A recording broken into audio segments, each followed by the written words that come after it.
Bali memang sudah mulai krisis air. Dan selama bulan Agustus, bulan September ini krisis. Rektor Unhi Denpasar Ida Bagus Darmika mengatakan, saat ini Bali mulai mengalami krisis air. Terlebih 2 bulan ke depan, krisis air akan semakin membesar. Selama ini, masyarakat di Karangasem dan Nusa Penida kerap mengalami krisis air. Namun kondisi itu sudah merembet ke daerah-daerah lain di Bali.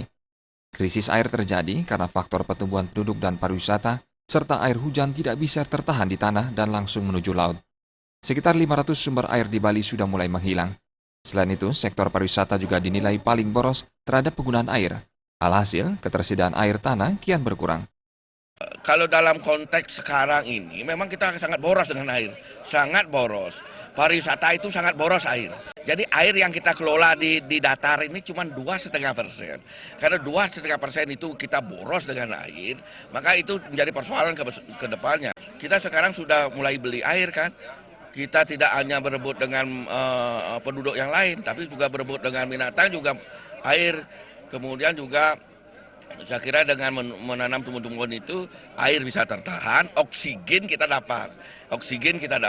Karena oksigen kita memerlukan, hidup ini perlu oksigen.